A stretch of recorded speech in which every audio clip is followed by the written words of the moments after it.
আমি দেখছি আপনাকে ভালোবাসি দাদা, আমিও আপনাকে ভালোবাসি, কিন্তু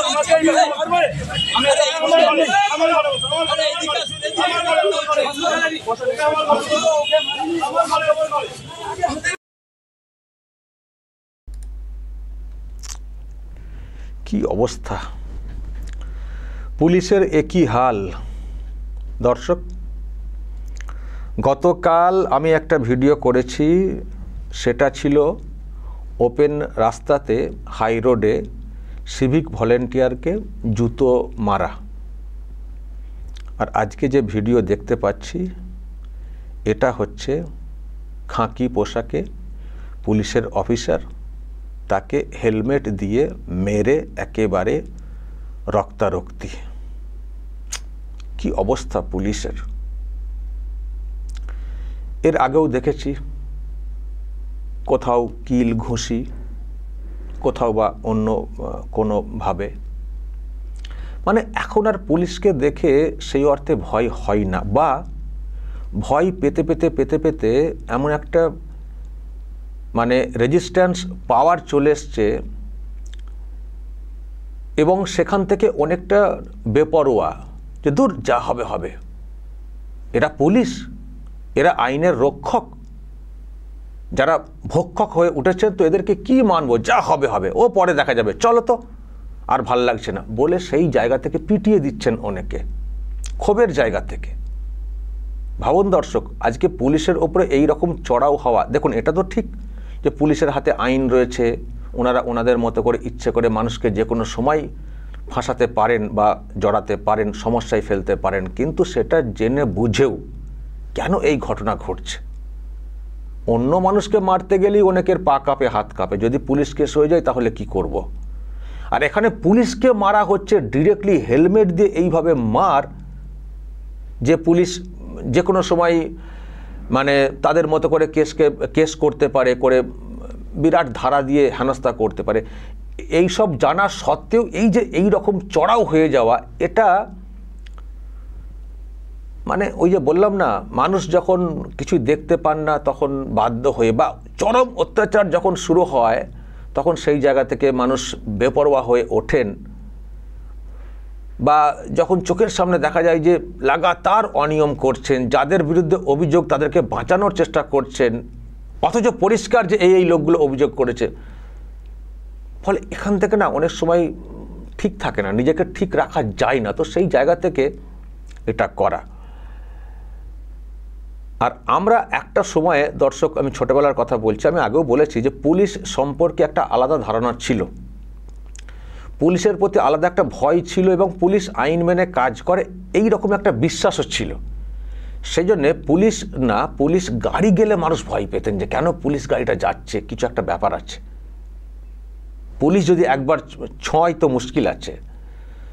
তো একটা এরকম ছিল, বাচ্চাদেরকে ঘুম পাড়াতে মায়েরা পুলিশের ভয় দেখাতেন, মানে পুলিশের প্রতি এইরকম একটা ব্যাপার ছিল, ভীতি ছিল, আর পুলিশও নিয়ম মেনে কাজটা করতো, আইনের রক্ষক হিসেবে কাজটা করতো। কিন্তু এখন এমন হয়ে গেছে, অহেতুক মানুষকে ফাঁসানো, অহেতুক ভয় দেখানো, সেখান থেকে মানুষের ভয়টা উঠে যাওয়া, আর পুলিশ এত অনিয়ম বেনিয়ম করছে, আইনকে অপব্যবহার করছেন পুলিশের লোকেরা কোনো স্বার্থে, তাতে করে মানুষের ক্ষোভটা এমন চরম পর্যায়ে পৌঁছে যাচ্ছে যে কি হবে না হবে দেখা দেখে নেই, চলো হাতের কাছে পেয়েছি মেরে দাও। তো এই জায়গা থেকে দর্শক দেখবেন এইরকম ঘটনা একের পর এক ঘটছে, একের পর এক ঘটছে।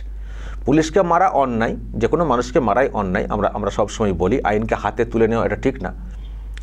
কিন্তু আর একটা দিকও ভাবতে হবে আপনাদেরকে, যে পুলিশকে আমরা একটা সময় এত ভয় পেতাম, বিশ্বাস করতাম, ভরসা রাখতাম আইনের রক্ষক হিসেবে, কেন তার প্রতি এতটা ক্ষোভ বাড়ছে, বা ক্ষোভ এতটা এই পর্যায়ে কেন চলে যাচ্ছে যে কি হবে মানে ভাবারও সময় নিচ্ছেন না, চলো অ্যাটাক করে দাও। এটা ভাবতে হবে দর্শক, যে কোন জায়গা থেকে এই মানসিকতা তৈরি হচ্ছে।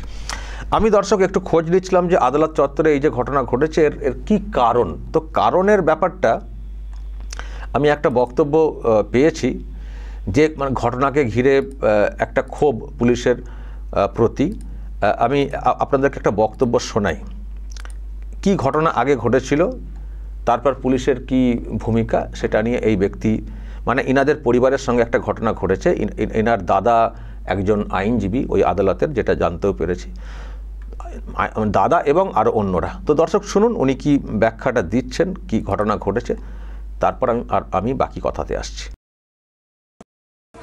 7:20 নাগাদ আমার দাদা অ্যাডভোকেট দুলাল সরকার, আমার ভাইপো অ্যাডভোকেট সৌগত সরকার, আমার ভাগনা অ্যাডভোকেট তমাল বারুই একসঙ্গে গাড়িতে করে চেম্বার থেকে বাড়ি ফিরছিল। আমাদের বাড়িটা বামুনগাছিতে, আর বাড়ির মাঝখানে বারাসাত আর বামুনগাছির মাঝখানে আপনার রিজেন্ট পার্ক আছে। রিজেন্ট পার্কের অপোজিটে আপনার ওখানে এইচপি পেট্রোল পাম্প আছে। ওই এইচপি পেট্রোল পাম্পে ওখানে কিছু লোকাল তৃণমূলের গুন্ডা, কিছু লেবার কন্ট্রাক্টর, কিছু লরির মালিক আর লরির ড্রাইভার খালাসিরা আড্ডা মারে। ওখানে বসে মদ গাঁজা খায়, পুলিশের সামনে মদ গাঁজা খায়, ওখানে বসে মেয়েদেরকে টোনটামারি কাটে। তো আমার দাদা কী করছে, গাড়িটা নিয়ে পেট্রোল পাম্পে ঢুকছে, তখন ওদের লরিগুলো ওখান থেকে বেরাচ্ছিল। তা দাদাকে বলে যে এখন বাইরের গাড়ি ঢোকানো যাবে না ভিতরে, আমাদের লরি সব এখান থেকে বেরাবে, তারপরে গাড়ি রিফিলিং হবে। তারা তখন বললো যে এতক্ষণ আমরা কেন অপেক্ষা করবো, একটু সাইড দিতে চলে যেতে পারি। এই দুই এক কথায় বলছে যে বেশি বাড়াবাড়ি করবি, গাড়ির উপরে লরি চাপিয়ে দেবো। দাদা তখন বলছে তুই তো আমার করছেন একটা অ্যাডভোকেটকে, আবার বলছেন গাড়ির উপর দিয়ে লরি চালিয়ে দেবেন। এই সামান্য কথায় ওরা তখন কি করেছে, ওখানে ওই গাড়ি থেকে লোহার রড বের করে নিয়ে এসে, আর ওখানে নাটা বলে একজন সন্ত্রাসবাদী ছিল, যে তৃণমূলের গুন্ডা, ওর হাতে ছিল হচ্ছে গাড়ির হেলমেট ছিল, বাইকের হেলমেট। নাটা তখন কি করেছে, ওই হেলমেট দিয়ে গাড়ির উপরে প্রচণ্ড পরিমাণে বাড়ি মারছিল, গাড়িকে ড্যামেজ করছিল, আর গাড়ির দরজা খুলে জোর করে দাদাকে, ভাইপো, ভাগনাকে গাড়ির বাইরে বের করছিল। এবার আমার ভাইপো গাড়ি চালাচ্ছিল, ছোট মানুষ, ওকে বের করে নাটা কী করেছিল, আপনার হেলমেট দিয়ে কায়দা মতো মাথার মধ্যে মারছে। ওর মাথা ফেটে গেছে, ওই জিওর হসপিটালে ভর্তি ছিল। এবার তাকে দেখা ভাগনাও গাড়ি থেকে বেরিয়ে এসে, দাদা গাড়ি থেকে বেরিয়ে এসে, তখন ওই নাটা শরীফ, যে গাড়ির মালিক ছিল শরীফ, নাটা যে শরীফের ম্যানেজার, তার সঙ্গে রেহমাত, তারপর হচ্ছে মমিন আলী মণ্ডল, তার সঙ্গে আরও অনেকে, প্রায় 7-8 জন হুলিগান ছিল। তারা মব লিঞ্চিং টাইপে আমার দাদার উপরে, আমার ভাইপো ভাগনার উপরে ঝাঁপিয়ে পড়ে তাদের গলা এইভাবে পিছন থেকে চোখ করে ধরে।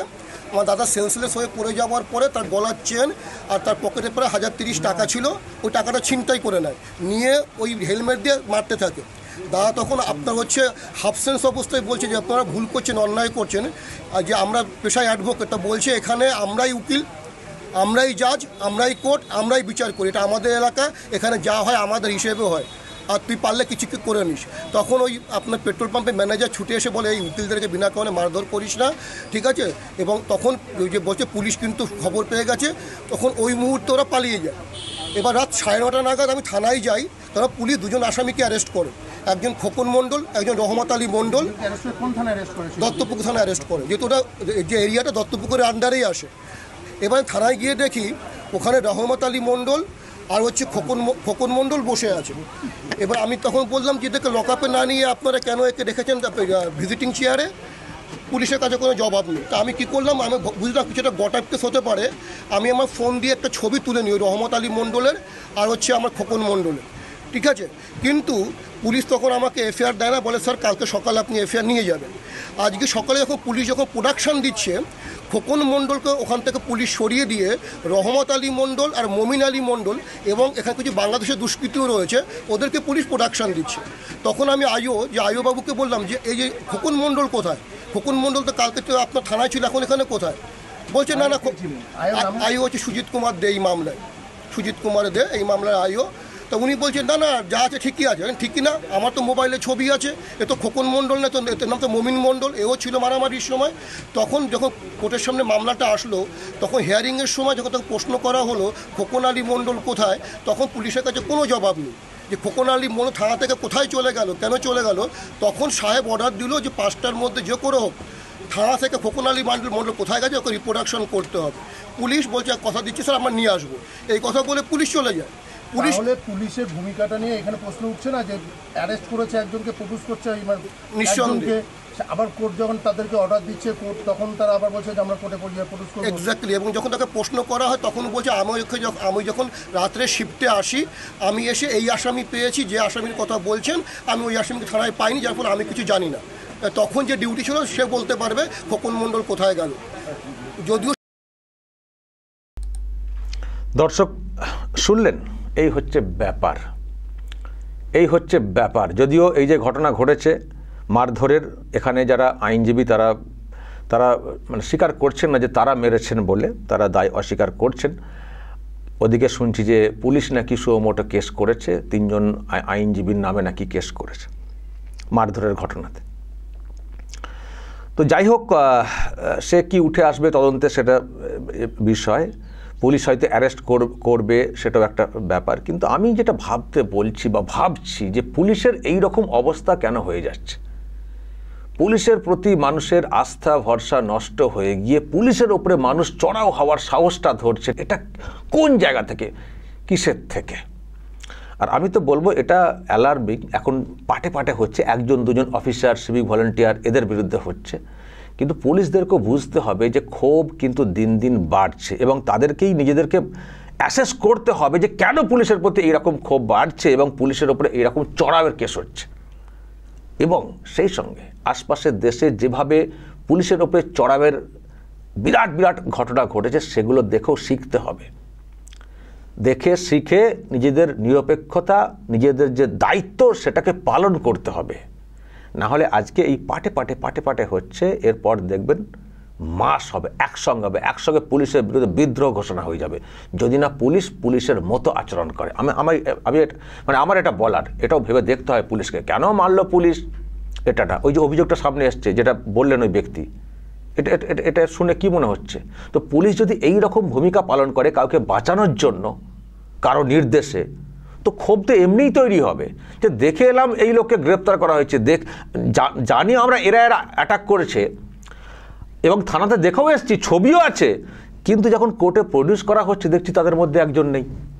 এ আবার কি?